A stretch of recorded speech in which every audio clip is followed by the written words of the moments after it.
Hello all, welcome. Today we will be covering the standard of review for factual findings in patent claim construction. As part of this video, we will cover the audio recording of the case and also cover the decision by the court at the end.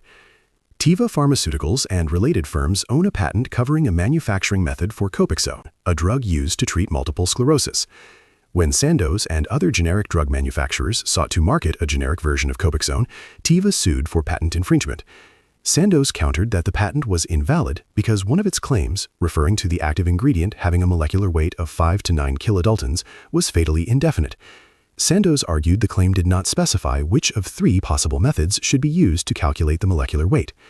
The district court received conflicting expert testimony on the issue, credited Teva's expert's explanation of the technical data, and concluded that the claim was sufficiently definite and the patent was valid. On appeal, the Federal Circuit reviewed all aspects of the claim construction de novo, including the district court's resolution of subsidiary factual disputes about the meaning of technical terms, and reversed the district court.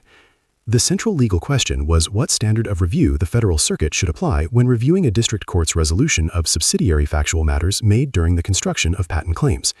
Following is the audio recording of the actual court hearing. We'll hear argument first this morning in Case 13-854, Teva Pharmaceuticals versus Sandoz. Mr. Jay? Mr. Chief Justice, and may it please the Court, in our judicial system, the trial judges find the facts. The courts of appeals review those fact findings deferentially under Rule 52. The federal courts apply that familiar standard even whenever the ultimate question is one of law, but it rests on subsidiary fact finding. Now, the Federal Circuit says that claim construction is different, that there are no facts in claim construction. But more than 100 years of practice from this Court makes clear that that's not right.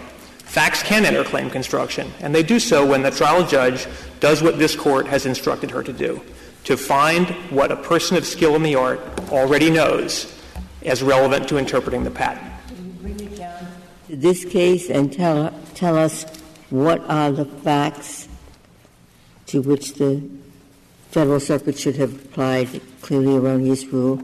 Certainly, Justice Ginsburg. There are 3 in our view.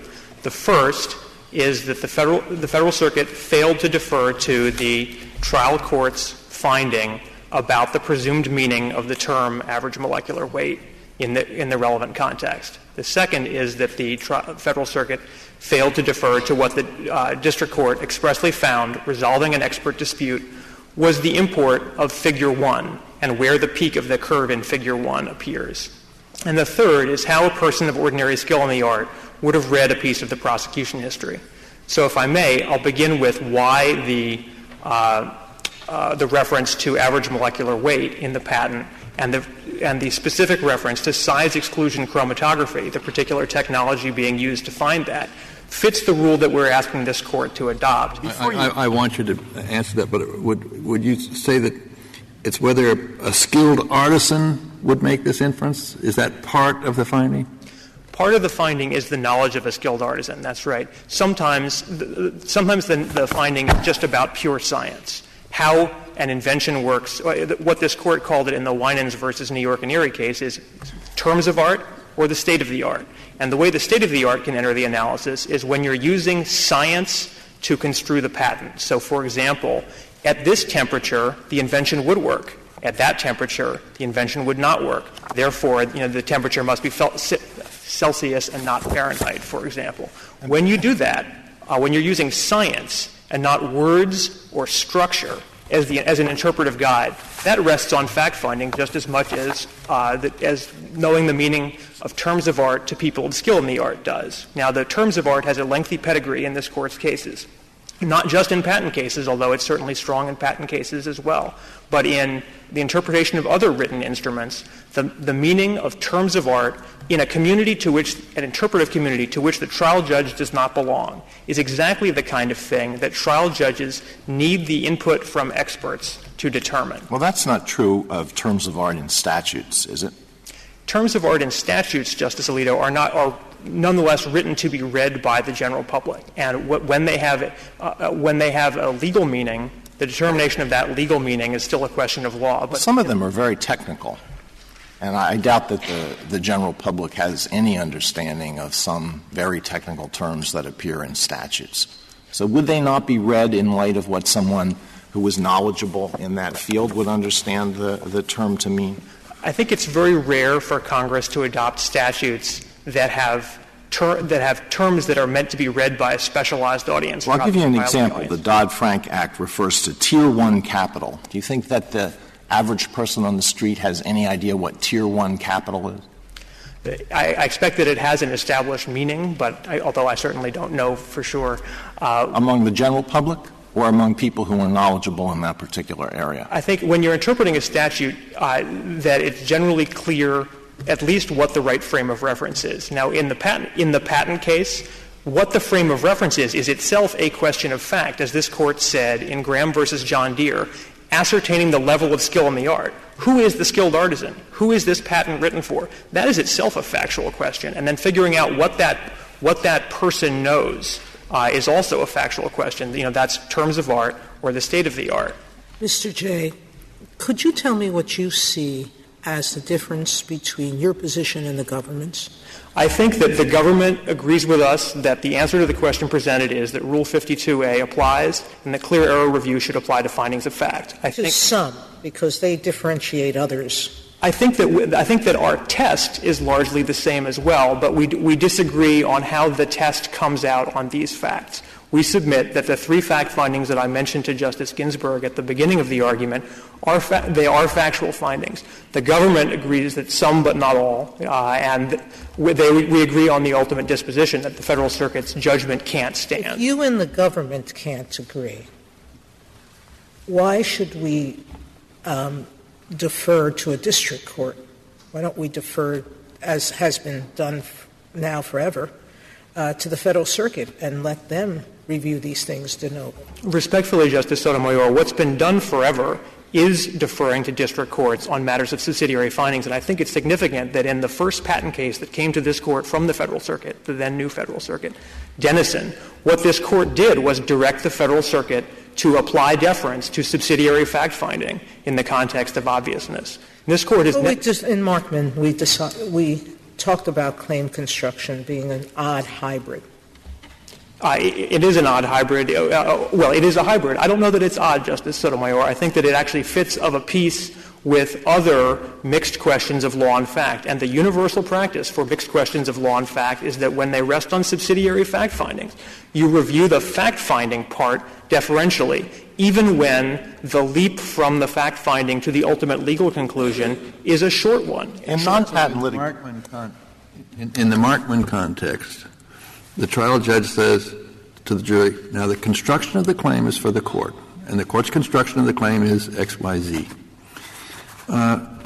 Could that determination by the district judge, which is for the trial judge, involve some subsidiary questions of fact as to which he must be given deference? I'm sorry, I may have missed the beginning. It's a jury case, like Markman. And Markman says the construction of the claim is for the court. And the court tells the jury, this claim is to be construed as followed, A, B, C, D. Does that determination, that interpretation by the district court, would that ever contain factual determinations as to which deference must be given to the trial judge? A claim construction can contain factual determinations. It might not. In many cases, it will not, because the ultimate question is a question of law, and when it rests just on looking at the words in the patent and applying the canons of claim construction, it remains a pure question of law.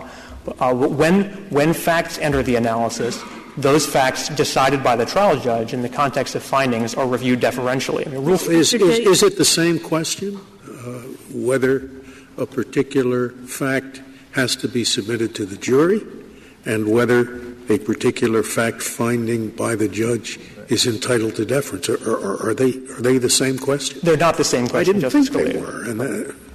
This Court resolved the judge-jury question for claim construction in Markman, and there were no subsidiary fact findings of the type that we've been talking about in Markman, because Mr. Markman's expert was an expert in document construction.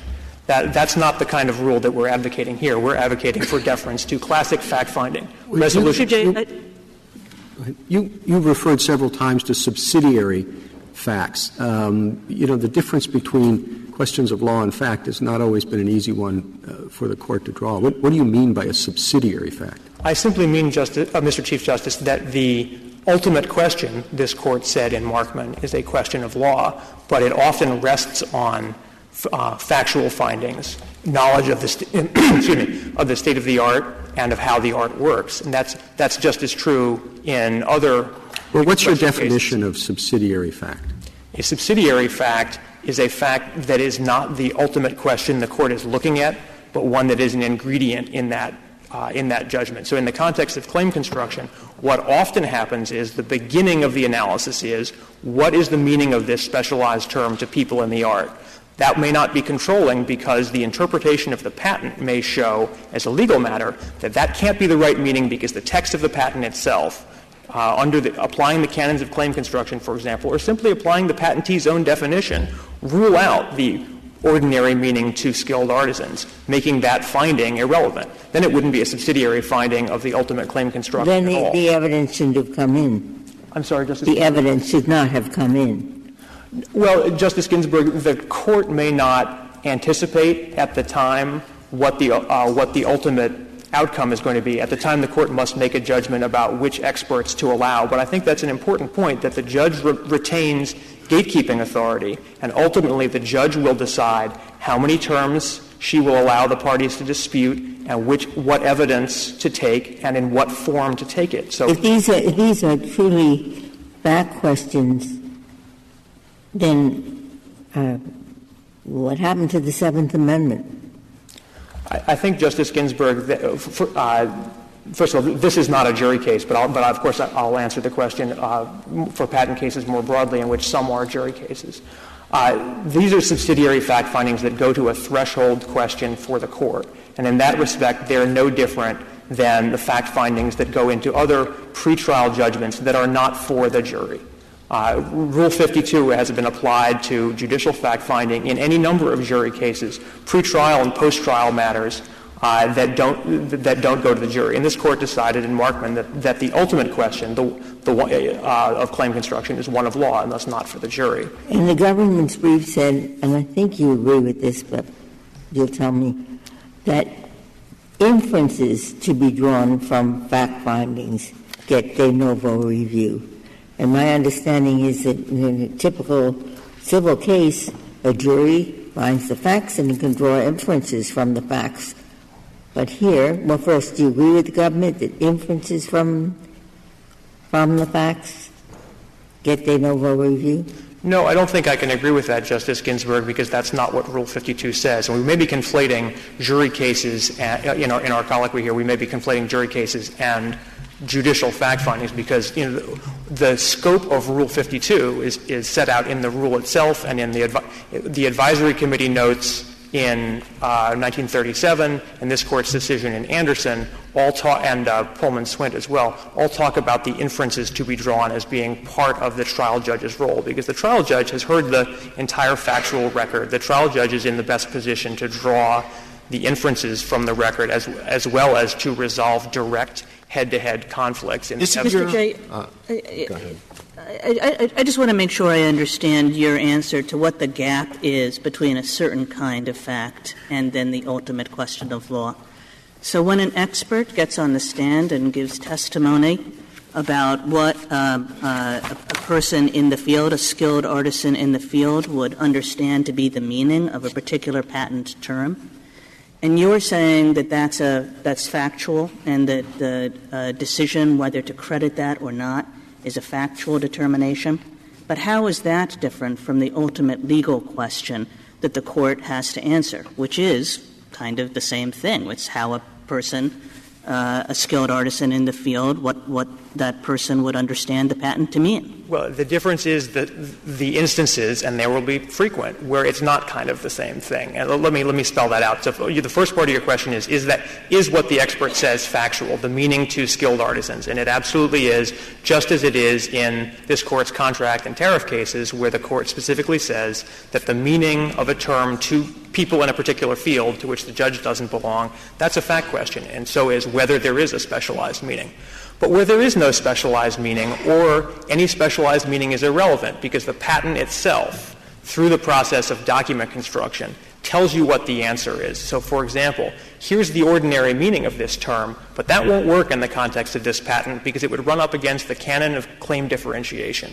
That won't work in this patent because it would make the invention not work. That wouldn't work in this patent because then the preferred embodiment in the specification wouldn't be encompassed. So what you're saying is that in certain cases the factual finding truly is the legal determination, but that in other cases other matters can come in to drive a wedge between the two. Correct. And I think that this is a case where the facts come very close to pointing to the correct outcome because Two cases, and this is part of Justice Kagan's question, I think. Case one, district judge says a reasonable police officer would think this is probable cause. Case two, a person skilled in the art would think that this was an average molecular weight. Did the courts give the same deference or lack of deference in each case? I think, as I understand your question, Justice Kennedy, in each question the person on the stand is actually opining about the ultimate question. But if I may, in each case, for example, if the question is, did the police officer see the gun? That may rest on a credibility finding about whether the police officer is telling the truth or lying. The resolution of that question may be absolutely dispositive of whether there was probable cause or not. On and off, one way there's probable cause, the other there isn't. But it's still an underlying factual finding. But to say, I don't agree with your response to Justice Kagan. To say that the fact finding will be dispositive of the legal question is not to say that it is the same as the legal question, which is what I think you responded. I don't think it's the same as the legal question. The legal question is, are you liable for violating this patent? And indeed, it may be that given a particular meaning that is established by a factual finding, the outcome is virtually dictated. But it is not the same. It is not the same question. I do agree that it's not the same. It's not even the same as the ultimate question of claim construction. But the step from the factual finding to the claim construction may rest on something as simple as this. There's nothing else in this patent to get me, the judge, off of the ordinary meaning of this term to people of skill in the art. But how would you define the standard? I mean, it's absolutely true what Justice Scalia says, that at a certain level of generality there's a gap. But I thought that in order to determine liability, what the court has to inquire into is how a person with ordinary skill in the relevant art at the time of the invention would understand the claim. And that seems like exactly the question that the expert is testifying to. The expert is not testifying to how the person of ordinary skill would understand the patent writ large. And that is the ultimate question for the court. What the expert can testify to, and what Dr. Grant testified to in this case, is how particular terms in the patent have a recognized meaning within the art. The art is not going to take a position on how the doctrine of claim differentiation applies, for example. But the skilled artisan can testify about what the established meaning of the particular term is. So let me try this. And if you don't agree with it, just say no, and I'll stop, okay? I thought the classical distinction is pretty much what I think Justice Scalia was driving at, that there are a certain number of factual questions where the question is of the kind, does this label belong on this thing being not in dispute? It might be a South African yellow canary up there. The statute might use the word South African yellow canary. But we are not certain whether that is a South African yellow canary. If we call in a bird expert who looks at it and says it is, that is a question of fact. If we call in a lawyer to say how are these words being used in the statute and does that fit within it, then it is a question of law. I think that that's basically right, Justice Breyer. That in this case, you have an expert who came in to testify about why these terms have a particular meaning. But we also have the Federal Circuit, in the two cases where you disagree with the government, accepting the fact that, in fact, the experts or the lawyer who talked to the patent guy did use the wrong words. They accept that. And then what they say is, well, in their view it is that didn't really concern the Federal Circuit, but for the weight that the judge gave when trying to interpret the terms in the patent. Well, and that, at least, is a legal question. Have I got that right, basically, what the argument is? That's more or less what they've said. What do you say in response? I say two important things in response. One is that in predicting what the Federal Circuit would do under the correct standard, I don't think you can disaggregate the pieces of its incorrect analysis because it rested on the view that everything went in favor of respondents and nothing went in favor of petitioners here. But the second thing is, this is also very important, on the you alluded, Justice Breyer, to the prosecution history piece, but that skips over the very important piece of what the specification, the use of size exclusion chromatography as the technique in the specification teaches. And as the district court found, page 43A, 44A of the petition appendix, the presumed meaning of that term, average molecular weight, when you're using this technology, is peak average molecular weight. And there are other technologies such as osmometry and light scattering that give rise to a different presumed meaning of what average molecular weight is because they produce different measurements. But the only kind of peak average that you can read from the chromatogram is peak average molecular weight. And the Federal Circuit went right by the finding that the presumed meaning would be peak average molecular weight and essentially treated the three possibilities, peak, number, and weight average, as though they were equal. But that's not what the district court found in the context of this technology. In a recent law review article written by two authors, one of whom is the deputy solicitor in the Patent and Trademark Office, the authors said that they surveyed a very large number of cases to try to find any in which the difference between de novo review and clear error review of factual questions by the Federal Circuit made a difference in the outcome. And they couldn't find any case in which this fascinating legal debate had a practical significance. Now, you want to introduce a level of complication to this. The Federal Circuit says de novo for everything. And you want the Federal Circuit now to struggle to determine which are factual questions as to which there's clear error review, which ones get de novo review, whether it's the ultimate question. Is it worthwhile? Is it a practical matter? It is, Justice Alito. I'd like to respond to your question, and then, if I may, to reserve my time for rebuttal unless you have follow-up.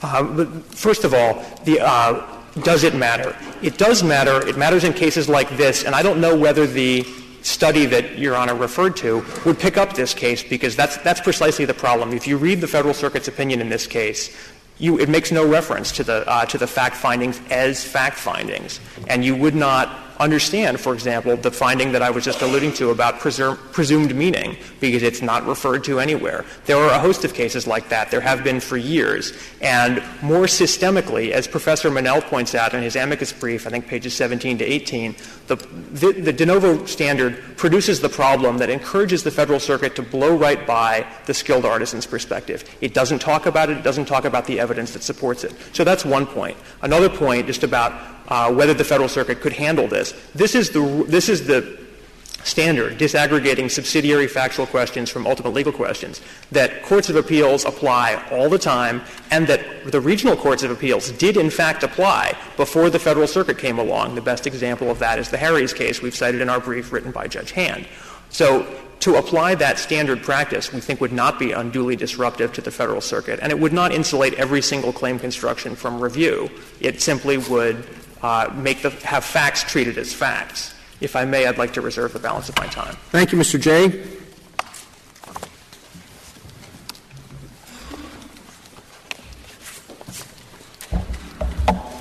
Ms. Anders?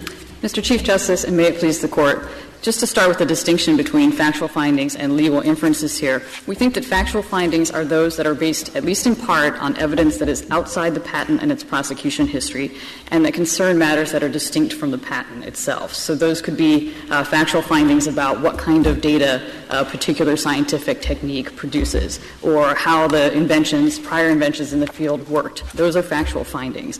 We then think that when the district court takes those findings, and now it can understand the concepts that are described in the patent because it's made these findings, when the district court takes those findings and then looks at the patent and asks, how would a person of skill in the art interpret the words in this patent in light of all of the pieces of the patent document and the canons of claim construction, those inferences that it draws are legal ones.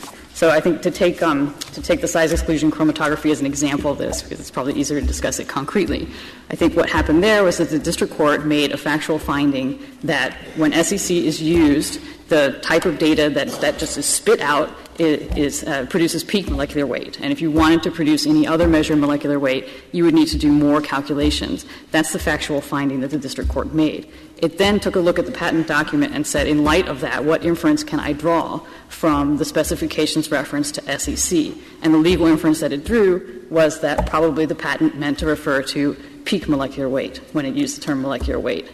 And I think the Court of Appeals understood the factual finding in the same way that the district court did. I think it accepted that when you use SEC, the data that comes out is MP, and you would need further calculations to produce other types of data. But why do you reject what Mr. Jay tells us were also fact findings? I'm sorry, Justice Ginsburg? I think you have just told us that the peak, that's a fact finding. But you don't accept the other two things that Mr. Jay characterized as fact findings. Can you tell us why not? Well, to take SEC first, I think we agree. To take what first? SEC, which is the use of size exclusion chromatography in the specification. I think we agree that it's a fact finding to say that if you use SEC, then peak molecular weight is produced, and that you need further calculations to do other things. The district court then made a legal inference where it said, because the specification uses SEC, we know that the patent, in the context of the patents in suit, and this is a quote from the district court's opinion, in the context of the patents in suit, the meaning of average molecular weight must be peak molecular weight. That's a legal inference because it's taking one part of the document and using it to interpret another part of the document. The court in Markman said that is classic textual analysis when you look at the patent and you say this part of the specification tells me something about the claims. So we think with respect to SEC, what the Federal Circuit did was it disagreed with the legal inference that the district court made. But suppose an expert just says, in my field, skilled artisans think that molecular weight means the following. Is that and then the district court accepts that finding. Is that a factual determination in your view? Because I think Mr. Jay would say it is. I think, well, first of all, that's not what what the expert testified to here, or what the district court found. So I think we disagree about what the district court actually said in its opinion. But if that were what the expert testified to, then I think that would be a statement of fact that in the world we understand generally that SEC means MP. I think that would be a finding of fact, but I would make 2 points about that. The first is that there's then a significant legal analysis that the district court has to do to figure out how to construe the patent, and I think that's particularly clear in the context of indefiniteness, which is what this case is about, that even if the district court has some evidence that generally artisans might understand a term in a particular way, the court then has to look at the claims themselves, the terms that surround the term we're trying to construe, the specification, the embodiments in the specification, the prosecution history. It has to look at all of that and decide, given all that, would a person of skill in the art be reasonably certain about how to construe this patent? So that is the legal inquiry that the court would have to do after receiving the fact-finding. Under your view, two different district courts construing the same patent could come out to opposite results based on a subsidiary factual finding, and neither of those would be clearly erroneous, and yet on a public patent that's going to bind a lot of other people won't know what to do. You have two different interpretations of the patent. What happens then? Well, I think that concern is overstated for two reasons. I think the first is that it's pretty unlikely that scenario is going to occur, and the second is that even in the rare circumstances in which it did, there are reasons to think that that's not actually a problem from a policy standpoint. So just to elaborate on that, I think because this inquiry needs to remain primarily legal, because even after the court makes fact findings, it needs to engage in a contextual analysis of the patent as a whole in light of the canons of claim construction. We think the legal questions are generally going to predominate in the analysis. Well, that's just kind of avoiding the question. I mean, you can easily envision this case coming out differently in the district court depending upon what district courts find is the, accepted understanding to artisans. And again, each of those opposite results, neither one may be clearly erroneous. Well, I think another point is that district courts, I think, have a way, have ample tools to try to avoid that scenario from occurring. Right? They can, when there are seriatim cases, there can be pretrial coordination in the same district so that the situation doesn't arise. Of course, preclusion will prevent a patentee from having an issue of claim construction decided against it and then coming back and trying to relitigate the issue. What do we do when there's a bus accident on a technical thing and different people who are injured sue in different places at different times? Same problem, isn't it? Same problem. I mean, you can think of 1,000 cases like that where you have a big bus accident, technical problem with the motor, people from different places who were victims, and they sue in different places at different times. Juries are tried to the bench. They could reach different factual conclusions. I think that's exactly right. No, that's right. So what do we do? It's because you have a patent, which is a public document that is binding the world in terms of what other inventors can do, and another inventor looking at it says, well, what can I do? Right. He doesn't know. That's very different than just a particular negligent case that comes up. Yeah, I was actually curious what we did, because I can think of examples in antitrust, I can think of examples in corporate law, I can think of examples versus every area of the law, where often it does have, as the Chief Justice says, the different factual things have enormous public implications. What I was interested in and asked because I wanted to know what are the legal devices for dealing with that. Well, I would make 2 points. I think that first, because of the way preclusion works, it only runs against the patentee, right? So if the patentee loses on an issue of claim construction or indefiniteness, he cannot then relitigate that issue, but other accused infringers can relitigate it and try to build a better record. We actually think that keeps this from being a policy problem, the possibility that you could have a subsequent decision that reaches a different conclusion. I guess a deed is a private document that has public effects, right? It prevents certain people from trespassing on the property that is conveyed, and I suppose that could be construed in various courts that reach different results. So the mere fact that this binds the public is not conclusive. I think that's right, and of course in the patent system now, there's toleration of a certain amount of disuniformity, and I think that's because we generally think that there are other values that supersede that uniformity. So, for instance, you could have, in the case of infringement, you can have 2 different accusers in different suits. One makes a better record than the other, and the patent could be held to infringe one product but not infringe another materially similar product. The same thing can happen. You say that factual findings that are subject to clear error review must be, quote, in some sense distinct from the meaning or validity of the patent. I don't understand what that means. When the issue is the meaning or validity of the patent, if the evidence is relevant, then there's a connection. So what does that mean, in some sense distinct? Well, it means that the district court is making a finding based on science, based on expertise, somebody's expertise in the field, and making a finding about a matter that isn't just what does this term mean in the patent. It's making a more broad finding. So, for instance, what does this type of scientific process, what type of data does it produce? You could say that's related to the patent because, of course, the patent uses SEC, and one question is what kind of data does it produce. But it is also finding a fact to say, as a general matter, the way science works is that SEC produces MP without further calculation. Well, that sounds like every factual finding. It sounds like you're saying that anything that's a factual issue is subject to clear error review, but I thought you were saying something less than that.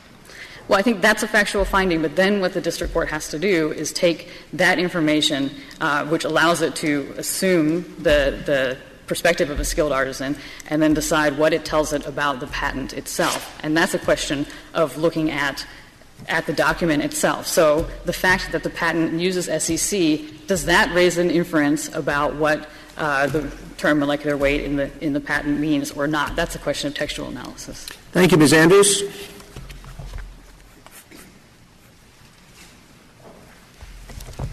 Mr. Phillips. Thank you, Mr. Chief Justice, and may it please the Court.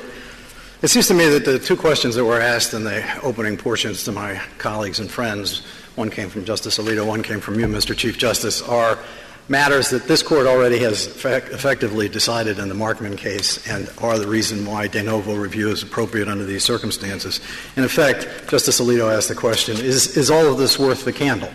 Because the debate between the government and the petitioner in this case and the difficulty of trying to decide which facts do you defer to and which ones don't you defer to and when is it a credibility determination, when is it not, this Court said unanimously more than 15 years ago in Markman that all of those kinds of issues get subsumed within the fundamental question of how best to interpret the patent, and that's the ultimate question, and that's a legal question, and therefore all of the disputes, factual in nature, however you want to describe them, get subsumed within that. It seems to me the ultimate conclusion from that then is whatever determination is made is ultimately subject to If I think that Markman just dealt with judge-jury, not which court gets the fact up, decides the facts basically, which is where I do start. So if you want, but if I take that as a given, then I'd say why should we treat facts matters here any different than any other case? The main reason for letting the district judge, I've always thought, decide facts as an initial matter in a technical case is because there are all kinds of facts, you know. We happen to have some particularly odd definitional ones here, but there are all kinds of facts. In technical cases, there are all kinds of facts. And the traditional reason is he's seen the witnesses, but there is one thing he's done that the Court of Appeals has not done. And in a technical case, it seems to me that makes an enormous difference. He sat there the whole time and listened to these experts talk. Actually, that's not true. And that, I think, is a very powerful reason for saying in a technical case, don't overturn the judge's factual findings, whether they are particularly scientific matters, but no particularly here, unless those three judges who will not even read the whole record normally and certainly won't hear those witnesses. Don't let them do it unless they are convinced that it is clearly erroneous. Now, that's the argument, and I would like to say that's different from a statute. Right. Where they're not. It is different from, it's the same as any technical case. Now, why is this different? I think that's the question the Chief Justice asked, which isn't it possible and isn't it likely? When we gave you the example of 7 district courts interpreting through. But I mean, that same thing, as we know, could happen in dozens of technical cases. Right, and you go on importance, I could make up some important hypotheticals. You want trivial ones, I'll make up some of those. You want put a definition on a thing, fine. You know, we can all both, and you're probably better than I am at it. Can you say, is that the only answer, that patents are somehow different? Yes. Patent claim construction is different. I think that's exactly what this Court said in Markman. Can we go back to the question, if it's technical, it's all right for the judge to find the fact. I thought in our Seventh Amendment cases we have rejected the notion that if an issue is difficult or technical, the judge can decide it even though it's a fact. Right. No, there are lots of technical issues that juries are allowed to decide. What the Court recognized in Markman was that the nature of the inquiry under claim construction, and it's important to just step back for a second and put it in context. Claim construction is based first on the plain language of the claims. Regardless of whether they're written for scientists or not, you're supposed to start with the plain and ordinary meaning of the claim language itself. And then as construed through the specifications, which are, again, designed to provide a reasonably clear exegesis of what the patent and the invention is, what the claims mean. And then you have the prosecution history, which can in some instances be complicated, but in this particular instance, where the very specific word in this patent was inquired about by 2 patent examiners, experts in the subject matter, and asked, what does average molecular weight mean in this context? They got the answer peak. Asked in the exact same context, they got the answer weight. And the notion in that circumstance that this is not indefinite in this situation seems to me completely indefensible. Mr. Phillips, I'm sorry. Oh, go ahead. Is your argument that there are no subordinate factual determinations in these kinds of cases? Or, as you opened by saying, is your argument, sure, there are factual determinations, we can come up with a zillion of them, yes, but it's not worth the candle to figure out which is which? It's not worth the candle, because all you're going to do is create a cottage industry of trial lawyers fighting with the judge about which bucket some particular evidence fits into and whether you can — whether — Normally it is not difficult to distinguish the one from the other. Sometimes it is. But in the cases where it isn't, which I think are vast, did that dial read 7? I have 4 witnesses who said it did, and I have 3 witnesses who said it read 5. And now let's complicate that, but it all has to do with what happened in a laboratory at a particular time. Are we going to have the 3 people from the Federal Circuit going in and second-guessing the judge without giving him any weight on that kind of factual question, which I suspect, I have no reason to believe it won't, will turn up comparatively just as often? Justice Breyer, I think that — I mean, I don't want to go to war with your — I don't want to go to war with your hypothetical. I want the answer. The problem with the hypothetical is that it assumes that there will be instances in which the question of pure science is a matter about which there is disagreement. And that is very, very uncommon. How do I know? That's why it's not worth it. This court said it specifically in Markman. It said, our experience in interpreting documents teaches us that they will rarely, if ever, be resolved. And the evidence we have from the Patent Office is never resolved on the basis of differences of opinion by an expert under these circumstances. So, as I was saying before, what are you doing? You're creating a cottage industry. But, Mr. Phillips, if that's your argument, I mean, then you just have to deal with Rule 52A, because Rule 52A sets out a very blanket rule. It doesn't say except where it's not worth the candle. It just says what it says, that these are matters for the trial court. But if, as this Court said in Markman, treating interpretive issues as purely legal, and the reason for doing that is to avoid the problem the Chief Justice identified, which is that otherwise you're going to end up with a single document that is binding on the rest of the world having inconsistent meanings. And therefore, it is different. It is different from every other issue in patent law, and I think it's different from every other issue of litigation. Explain why it's different from obviousness, because the other side said, well, why shouldn't the fact law division for claim construction be the same as it is for obviousness? Right, and the reason is that obviousness carries with it a whole slew of additional factual questions that ultimately will predominate, whereas and also begins with the proposition, this is what the claim means. All right, so you start with that as a given, which is a pure question of law.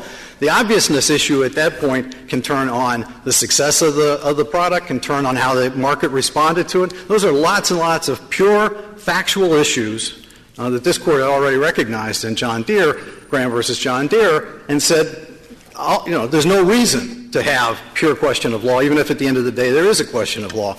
What I took Markman to mean, let me go back to that same language, treating interpretive issues as purely legal, is that it's literally not worth the candle, that the right way to analyze it, the only way effectively to provide notice to the world, is to have one court that's expert make the final judgment. That's the other part of the analysis that seems to me at least worth a little bit of comment, which is which is the better body for making this decision. You say, Justice Breyer, you like the district court because the district court, one, may have the opportunity to listen to the witnesses, although in this case claim construction was done strictly on the papers. There were no witnesses who testified. But number two, if you go back to what the ultimate inquiry is, which is what does the term mean in the context of the patent, which is what Markman says. So it's got to be against the claim language, the specification, and the prosecution history. What is the undertaking there? Under those circumstances, treating it as giving that kind of a decision-making process, which is something Federal Circuit does every day. Yeah, but I mean, it isn't that I like it better. It is that Rule 52A says that fact-finding of the district court should be overturned only for clear error. And once I start down this road, well, that's true on some facts and not other facts, and I get into this. I'm not an expert. I don't see where the stopping place is. I don't see how to manage the system. And I am moved by the fact that the lawyers here are pretty much who know patent law are pretty much in favor of district courts. As far as Mikey are concerned, they're pretty much in favor of district courts making the fact-finding. So I don't see where to go to start drawing the lines you want to draw. I'm not sure I agree with your assessment about how comfortable the world is with the district courts making fact-finding. I don't know. That context. My start with Rule is 52A, and that's what do I do about that? And it seems to me Markman answered 52A. Markman says it's a pure question of law, and it should all be treated as a pure question of law in order to guarantee uniformity and to provide adequate notice to the world. Can I clarify a point that you made in response a little earlier? You said that this was not a hearing. It is a hearing, but is it always on papers? It doesn't have to be, but in this context, this was all done on the basis of the submitted declarations and depositions. So there was no live hearing? There's no live hearing on this, no. Well, Markman hearings certainly have expert testimony, don't they? They can. They don't have to. You don't have to have Markman. When they do have expert testimony, you want to say that that's doesn't involve any finding of facts to which the Court of Appeals must defer. Yes. I mean, I think that's the right answer. And the reason for it is that, again, you've got to put it in context. And if you use the government's theory, it's particularly striking, which is if it's a dispute about a scientific principle apart from the patent, they're virtually none. That doesn't happen. I mean, you can read the first 25 pages of Grant's declaration. There's no disagreement between anything he said and anything that our experts said on any of those general principles of law. It is only when you get to the interpretation in the context of the patent, which is language he uses repeatedly, and then tries to take his interpretation, his reading of the patent, elevate it to a finding of fact, and giving deference to the decision-making. So what do you want the district court to do? Do you want the district court, nonetheless, even though what it finds is not going to be given any deference, do you want them to listen to witnesses? Or to take at least written testimony where what you say is a rare scientific question comes up? Oh, no. I mean, if it's going to be decided by the Court of Appeals, why should the district court have any witnesses at all? And why should it say that you want them also, just to follow the same question, just not to separate conclusions of law, findings of fact and conclusions of law? That's all out. Well, in reality, no findings of fact at all. Right. Well, I mean, actually, the claim construction analysis is just a claim construction analysis where she goes through it. She doesn't accord. The district judge didn't accord findings of fact, conclusions of law analysis to it in the first place. She just analyzed each of the claims. So this district judge should not have even taken this testimony. Is that it? Oh, no. I think it's perfectly sensible to take the testimony. Why? Because it helps inform even the district judge's understanding of what the patent is about in order to be able to apply the claim language, the specification, and the prosecution history. Remember, at the end, all you're talking about is if you can't figure it out from everything else that's in front of you, which you should be able to, will there be a situation where there is some testimony about a scientific principle apart from the patent that could get you there? And the situation is virtually unheard of. The patent office says no. I'm sorry, Justice. Could I try this out and see if you agree with me?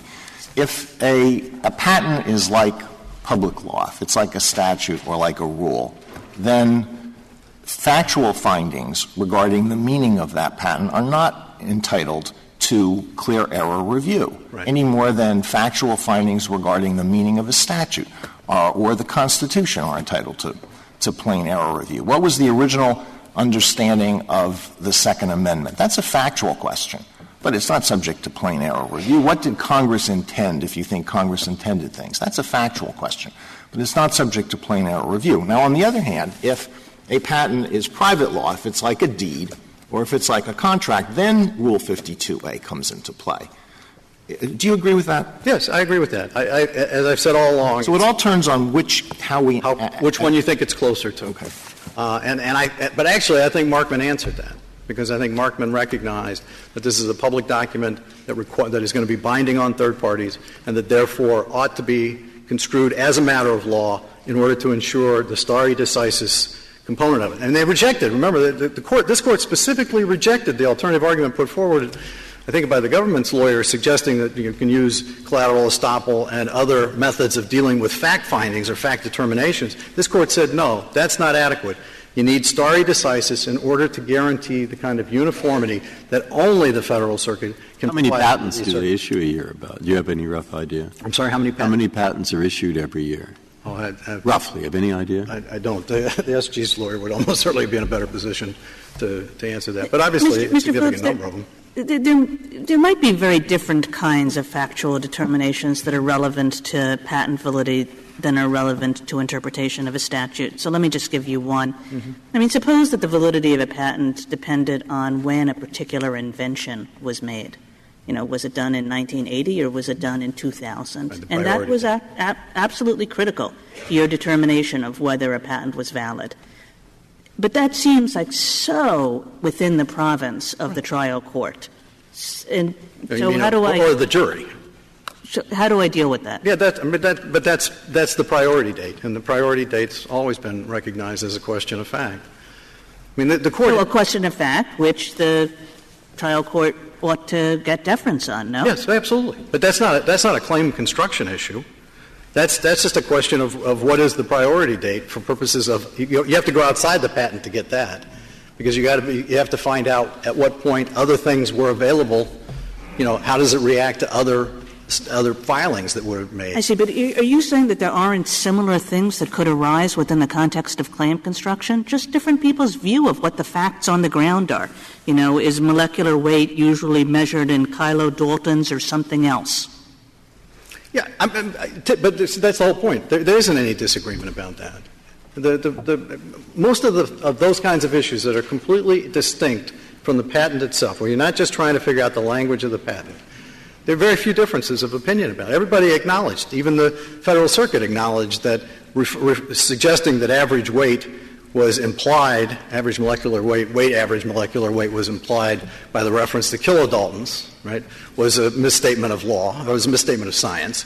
But I think quite rightly then drew the precise legal conclusion that I would hope this Court would affirm, which is that when a patent holder identifies flatly inconsistent positions in the prosecution history in order to get two separate patents issued, one using a measure for one and one using a measure for the other, where just to be clear about this patent is all about molecular weight.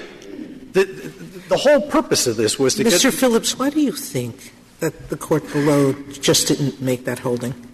To be frank with you, when I read the background of this case, your intuitive or your reaction was my own. Right. But they didn't. They didn't actually say that clearly enough. And I'm going to ask on the rebuttal what Mr. Jay would say if they said that. Is that an issue of law? That you have inconsistent positions in patent prosecution, you're bound.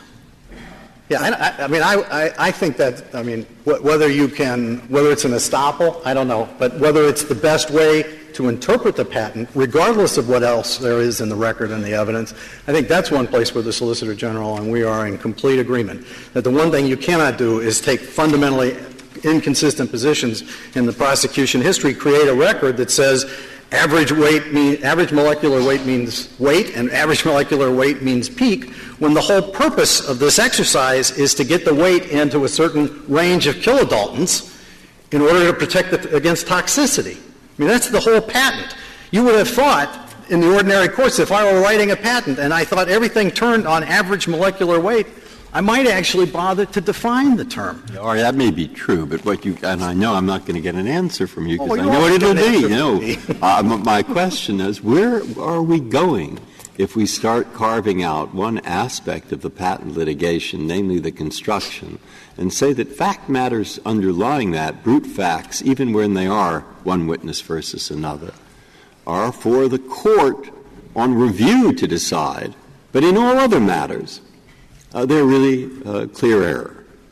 I don't know where I'm going with that, because I'm not an expert in this area. Well, but you see that I'm nervous about it? I do. And I guess what I would suggest, Justice Breyer, and hopefully this is an answer to your question, is that the Federal Circuit has followed this path for well more than 20 years. No, you've seen the figures in here. The figures are they followed the path and they reverse nonstop, and it's like 30% or 40% of all the cases get reversed. But those numbers have continued to come down, and the reason they've continued to come down is that there was an enormous fight between both the district courts and the Federal Circuit about the methodology of claim construction. But en banc decision of the Federal Circuit in Phillips made it very clear. You look at the claims, the specification, the prosecution history, the learned treatises and dictionaries, and as a last recourse, if need be, you can turn to experts to help you understand it. And I'm not discouraging, Justice Scalia, the use of experts. I mean, there's reason to testify. Anybody who wants to understand certain kinds of patents are going to want to have experts come in. I can guarantee you parties are not going to present these cases to the judge without coming in with a tutorial that provides a very good explanation of how that patent operates. All of that's legitimate. And I would give a district court, if I were the Federal Circuit, the deference that the district judge is otherwise entitled to based on the strength of the argument, the kind of lesser deference courts pay to administrative agencies in certain circumstances. You're talking about Skidmore. Skidmore, thank you. I was looking for the word, but it wasn't coming to me. You know, the notion that you're entitled to whatever deference the power of your logic gets you to. But if you use that test here, whereas I said Justice Sotomayor, if you're right, we'll say the same thing. I mean, you could call that deference if you like, but. Well, it's a measure of but at least it gives the district court an incentive to do harder work in order to be in a position to lay claim to more deference. But what we do know here is that the prosecution history creates, to my mind, an insolubly ambiguous patent, and there's no way out of that box. And then what the Court of Appeals said is there anything in the SEC calibration data or the shifting of this and that somehow makes this suddenly become definite enough? And the answer to that is no, none of that does anything except suggest to a person of skill in the art that Peake could potentially have been a legitimate way to interpret that. But none of that gets you out of the box. And indeed, every time their expert testified this, he kept saying, well, it's because the prosecution history refers to Peake. But that's only because he discounted the other half of the prosecution history that referred explicitly and completely to the weight. And it's in that context that I would hope that this Court, if it decides to go past de novo, if it thinks this exercise is worth the candle, will go beyond just simply saying there's a new standard to be applied and analyze each of the facts that have been put before the Court by the petitioner and make a determination, because it would be very helpful to know what the indefiniteness standard means in light of last year's decision in Nautilus, and that can be elucidated here. But two, it seems to me that whatever else you want to say about this is a hopelessly indefinite set of claims. It is not entitled to protection. It should be regarded as invalid, and my clients should be able to go forward with the generics that would bring this medicine at a less expense to the population. So no further questions, Your Honors. Thank you, counsel. Mr. Jay, 3 minutes.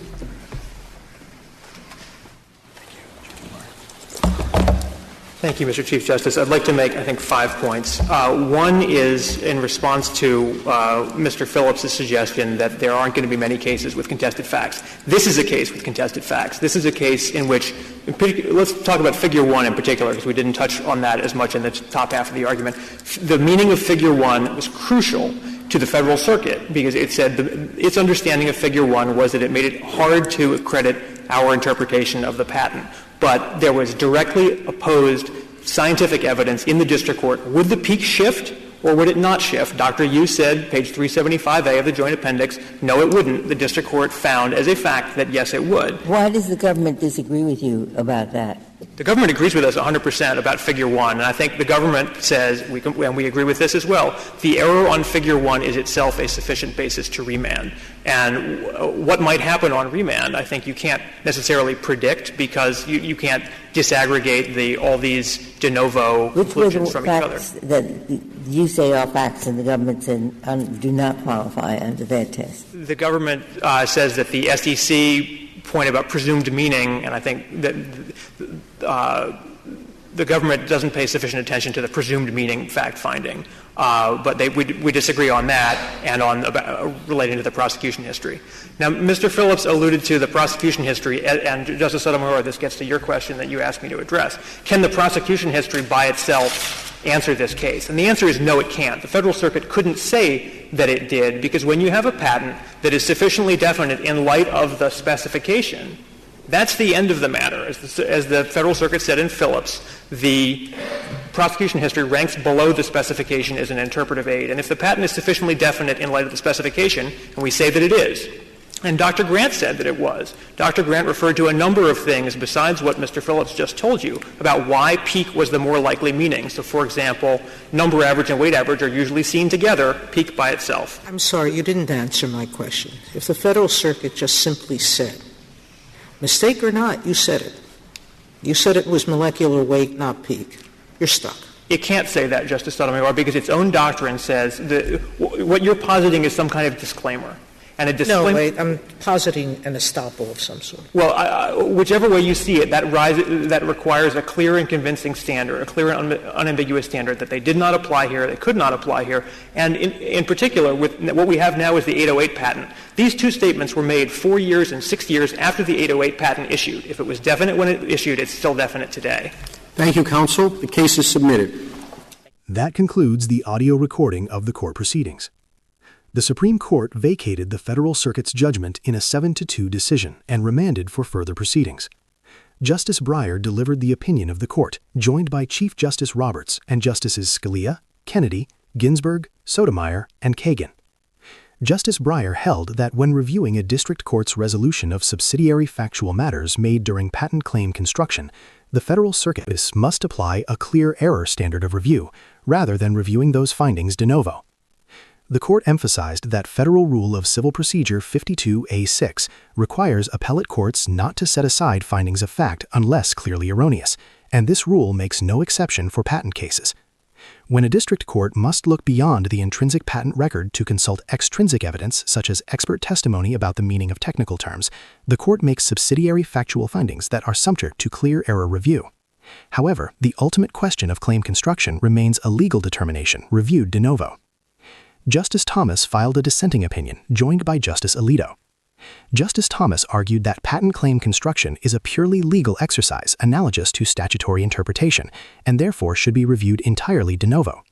He warned that the majority's decision would result in fewer claim construction decisions receiving precedential effect, creating more uncertainty in patent law. This concludes this presentation. If you have thoughts on this case and judgment, do comment below the video. Also, to receive notifications of future cases, be sure to subscribe to the channel. Please share the channel link with your friends and peers that you think may be interested in or benefit from it. Thank you.